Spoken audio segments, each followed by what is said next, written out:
What's up guys, today's video is Brelshaza Game 1 Guide. As you all have experienced Satan, Legion Raid is becoming a bit more difficult. Fortunately, Brelshaza Game 1 to 4 is easier than Satan Game 3.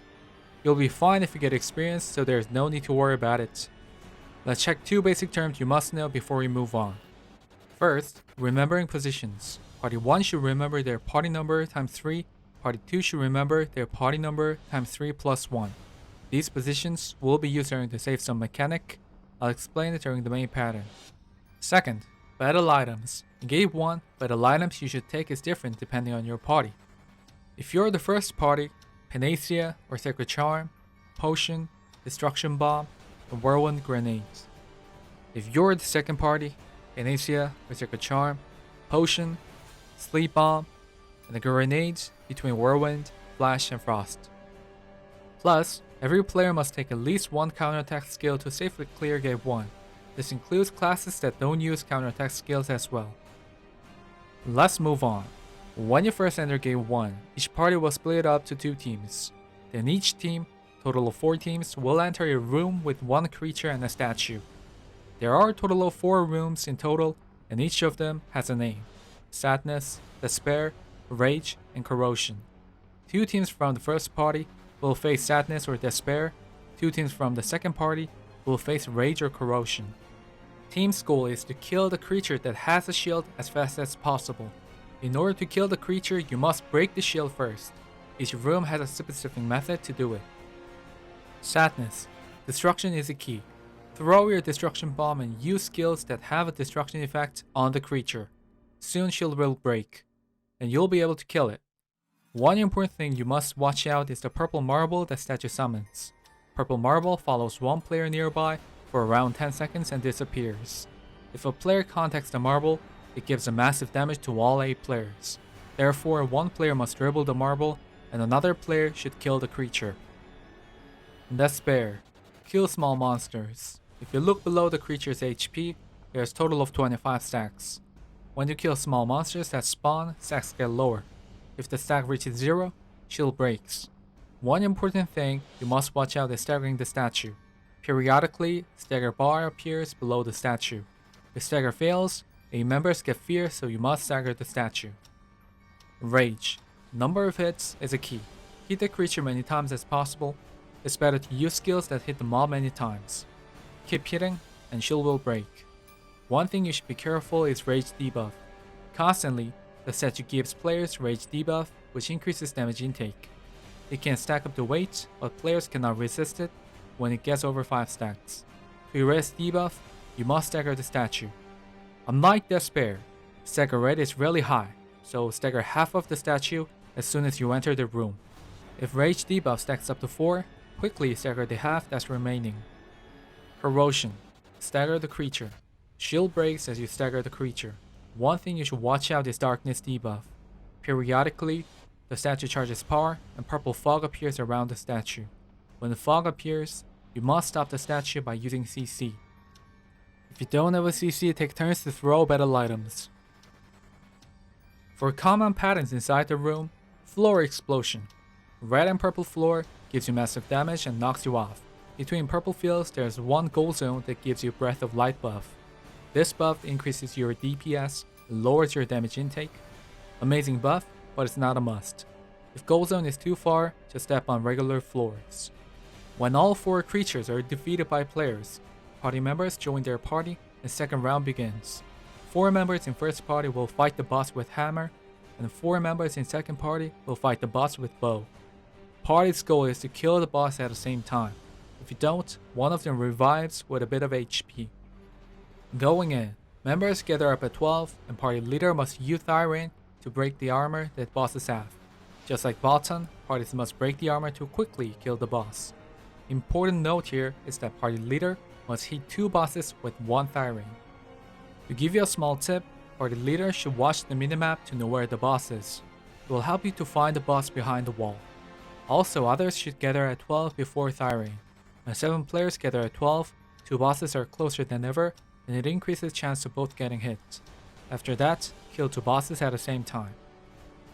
If party DPS is strong, timing doesn't matter, so just kill the boss again and again until both of them are down.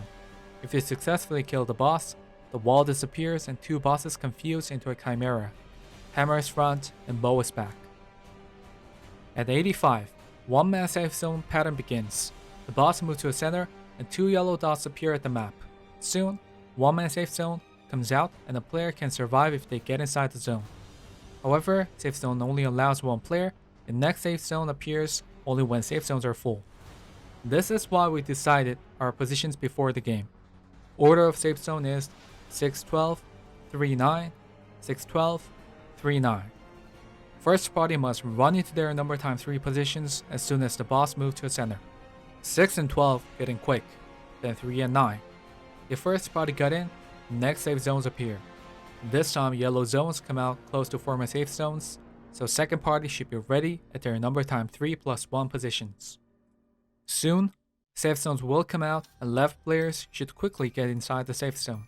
Key to solve this mechanic is speed, so get to your safe zone quick. If you don't, players in second party will get killed by the boss. At 45, 6 counterattack pattern starts. The boss moves to a center and prepares 6 hammer shots.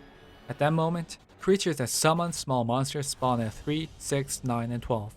Small monsters interrupt players, so party leaders should use Azena to easily kill all monsters, and party members must counterattack a total of 6 hammer shots. Starting 5 o'clock, the boss turns around several times and lands the next hammer shot. Players get reduced cooldown effect per successful counterattack, so it's possible to follow the boss and counterattack again and again.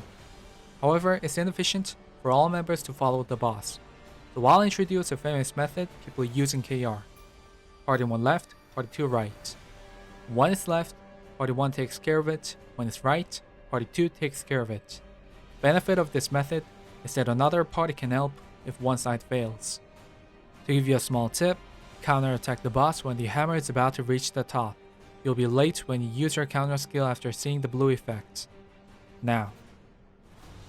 Also, it's fine to fail once as it only deletes half of your HP, but not twice. Now let's look at basic patterns. I put a star mark for those that are extremely dangerous. 1 row floor.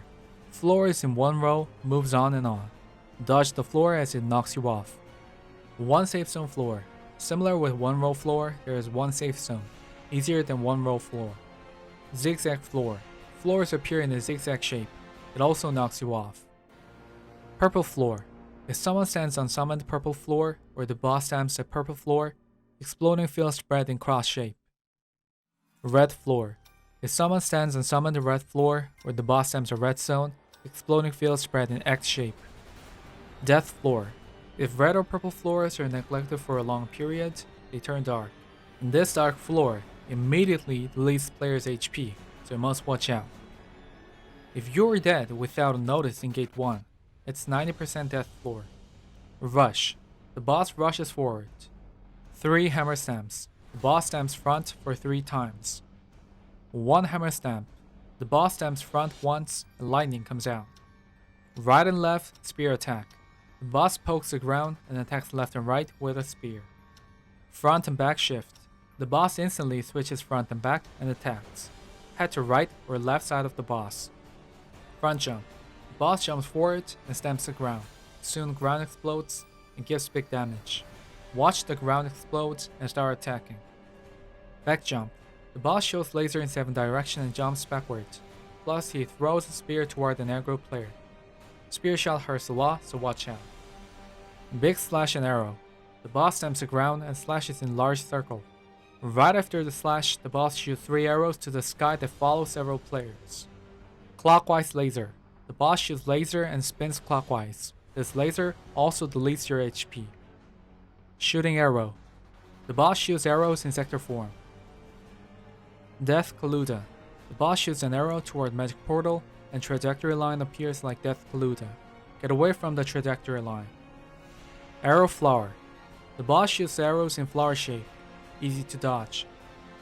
This is all about Gate 1. We're going to post our Gate 1 summary at our community page, so don't forget to hit subscribe for more information. Thanks for watching the video, and we'll be back with Gate 2 guide. Thank you.